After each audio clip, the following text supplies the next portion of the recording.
La organización Human Rights Watch advirtió a los gobiernos de Curazao y de los Países Bajos que podrían estar incumpliendo sus obligaciones jurídicas internacionales con respecto a los venezolanos en situación de necesidad.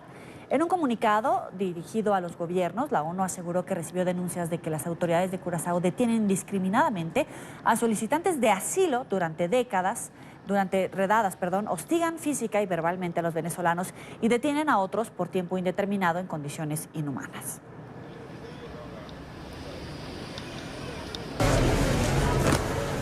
Nos acompaña a esta hora Tamara Tarasiuk, investigadora senior para las Américas en Human Rights Watch.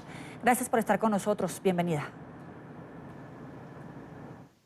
Muchas gracias por la invitación. Hablar de la crisis de venezolanos es un tema que nos da para mucho, pero en este caso nos estamos enfocando específicamente en lo que ya había adelantado el señor Vivanco, director para las Américas de Human Rights Watch. Yo quisiera que llegáramos al punto de la situación que viven los venezolanos que llegan a estas islas del Caribe, que son jurisdicción de los Países Bajos. ¿Qué es lo que ustedes registran y denuncian de los tratos a los venezolanos? Mira, en la isla de Curazao hemos documentado de los peores abusos contra venezolanos que están huyendo de la crisis venezolana. Han habido redadas donde detuvieron indiscriminadamente a venezolanos, personas que son solicitantes de asilo que fueron deportadas, casos de hostigamiento verbal y físico a los venezolanos, incluyendo casos donde le piden a los padres que digan dónde están detenidos, dónde están los niños para poder deportarlos todos juntos. Estamos hablando de un nivel de rechazo hacia los venezolanos enorme y además en un país donde no hay mecanismos para solicitar asilo vigentes y sabemos de cientos de casos de personas que han intentado solicitar refugio en Curazao y a pesar de eso el gobierno, que ha asumido la responsabilidad de emitir estos certificados de asilo desde hace más de un año, no emitió ni un certificado de asilo a favor de venezolanos, lo cual los deja en un limbo jurídico. Y justamente, además de la situación jurídica, que es, por supuesto, lamentable para estas personas que intentan establecerse ahí en la isla, ¿cuál es la situación física? Es decir, ¿a dónde los llevan cuando son detenidos y permanecen bajo qué condiciones? ¿Dónde esperan? Son detenidos en condiciones inhumanas, en centros de detención migratorios, donde tienen poco acceso a abogados y a familiares. Te voy a dar un ejemplo. Hay un muchacho que entrevistamos a su abogado, que es el muchacho es un desertor de las Fuerzas Armadas venezolanas, se fue después de ver ciertos abusos y después de presenciarlos decidió que quería desertar y salir del país. Él se tomó un barquito para cruzar a Curazao, llegando intentó pedir asilo, lo detuvieron, no lo dejaron pedir asilo, volvió a intentar pedir asilo cuando llegó al centro de detención y solo logró comunicarse con un abogado porque logró que le presten un celular. Su abogado pidió asilo, él cruzó a comienzos de agosto y al día de hoy sigue detenido en esas condiciones. Ya que tomas el caso de ejemplos, ustedes han documentado y les llega información permanentemente. ¿Tienen números, cifras de personas allí en Curazao, tomando en cuenta que la mayor migración va a Colombia o cruza Perú, a Ecuador, porque por tierra es más sencillo y están abiertas las autoridades a brindarles el apoyo? Pero ustedes cuentan las cifras, particularmente en Curazao, ¿las tienen?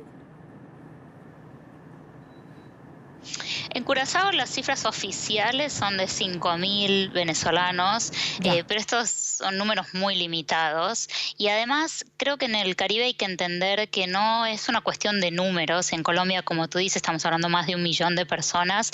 En el Caribe los números son menores. Hasta en Trinidad y Tobago, que es donde más hay, por ejemplo, el número oficial es de 40.000. Pero el impacto es totalmente desproporcionado porque estamos hablando de islas pequeñas con poblaciones más chicas, donde se siente la llegada de venezolanos y también es por eso que la reacción xenófoba en contra de los venezolanos se nota mucho más claramente. Lo que es importante entender que hace de la situación de Curazao y de Aruba muy particular es que estamos hablando de islas que, si bien son independientes, son parte del territorio de los Países Bajos y el Reino de los Países Bajos es el representante internacional de estas islas y en estas islas se aplican las mismas obligaciones internacionales que se aplican a Holanda, a los Países Bajos. Una de ellas está prevista en la Convención Europea de Derechos Humanos, que lo que dice es que no se puede devolver a personas que estén solicitando asilo cuando corren riesgo de sufrir torturas, tratos inhumanos, que en algunos casos puede incluir el acceso a servicios médicos de necesidad vital. Entonces, estas son las obligaciones que se aplican a Curazao y que se aplican también al Reino de los Países Bajos hoy, por lo que le está ocurriendo a los venezolanos en Curazao. Y es por eso que nosotros ahora estamos haciendo un llamado no solo a las autoridades de Curazao que cumplan sus obligaciones internacionales, sino también a las autoridades del Reino de los Países Bajos. ¿Cómo han hecho llegar estas recomendaciones? ¿Qué puede hacer en todo caso Human Rights Watch como organización? ¿Han tenido ustedes la posibilidad de hacerlos llegar y que haya al menos un acuso de recibo? Mira, nosotros publicamos un informe a comienzos de septiembre donde hablamos de la situación del éxodo venezolano a nivel regional. Y allí hablamos de la situación en Curazao. La respuesta de las autoridades de Curazao, el ministro de Justicia en particular, fue bastante triste, donde dijo que nosotros cuestionó nuestra metodología, dijo que no era cierto lo que estábamos diciendo. Las autoridades de los Países Bajos en ese momento dijeron que les daba mucha pena lo que ocurría en Curazao, pero que Curazao era responsable de los asuntos migratorios. Entonces decidimos enviarles una carta pública esta semana a las autoridades tanto de los Países Bajos como de Curazao, explicando lo que nosotros habíamos encontrado, que es consistente con lo que publicó Amnistía Internacional después de nuestro informe, en un informe sobre Curazao, y para ver qué pasa. Tenemos una reunión con un ministro consejero de Curazao en Washington esta semana en respuesta a esta carta pública que enviamos y esperamos plantearle estas preocupaciones y ver qué respuesta nos dan. Esperamos que no sea la misma respuesta triste que nos dieron al informe. Ahora, hablando más allá de las autoridades, quisiera preguntarle, también están documentando lo que es la respuesta de la gente en Curazao, la gente en Aruba. ¿Qué dice al respecto de los venezolanos? ¿Tienen una xenofobia marcada? Mira, en todos lados se ven distintas reacciones. Siempre hay quien acoge a un inmigrante venezolano porque entiende que estamos hablando de gente que huye de una crisis humanitaria, de derechos humanos, política, económica, y que no están ahí por gusto, están ahí porque no tienen otra alternativa que estar ahí. Pero evidentemente el impacto de la llegada de venezolanos a lugares más pequeños como las islas del Caribe, o incluso lo vemos en el norte de Brasil, en el estado de Roraima, que es un estado que está apartado del resto de Brasil y es donde están llegando la gran mayoría de los venezolanos que cruzan la frontera a Brasil. En este tipo de espacios y lugares es donde se ve más claramente la xenofobia. Y hay un riesgo enorme de que esto continúe en todos los lugares. Es una de nuestras mayores preocupaciones. Ahora, con base en esa preocupación, ¿a dónde cree que puede llegar esta situación para quienes ya están allá, para quienes están detenidos y las condiciones en las que están? También aprovecho para preguntarle, ¿eso puede frenar el flujo de personas que sale desde Venezuela muy fácilmente, desde el noroccidente, digamos, en el estado Falcón, al que pueden llegar fácilmente a estas islas? ¿También podría tener una influencia? La respuesta de acogida a los venezolanos no modifica que los venezolanos sigan saliendo, lo que hace es que cambie la manera en la cual puedan restablecer sus vidas en el país donde están. Y para que eso pueda hacerse de una mejor manera en estas islas del Caribe que dependen, que tienen una relación directa y son parte del Reino de los Países Bajos, es indispensable que las autoridades de los Países Bajos asuman la responsabilidad de comprometerse a que en Curazao se respeten las obligaciones internacionales que tienen en el gobierno de Curazao y también en el gobierno de los Países Bajos. Y no se trata solo de ayudar a mejorar centros de detención. La detención tiene que ser la última alternativa y las autoridades de ambos gobiernos tienen que asegurar que los venezolanos que quieran pedir asilo puedan pedirlo y que lo puedan hacer a través de mecanismos que les asegure su seguridad. Estamos hablando de gente que huye de un país para buscar seguridad. No es posible que la respuesta que reciban en estas islas que pertenecen al Reino de los Países Bajos, que es un país europeo que está comprometido con estos estándares de derechos humanos, sea de expulsión y de abuso constante. Ahora, ayer en la frontera entre Colombia y Venezuela acudió el representante conjunto de ACNUR y de la Organización Internacional para las Migraciones y advertía que la migración venezolana es un hecho sin precedentes, que nunca antes se había visto algo así en la América Latina.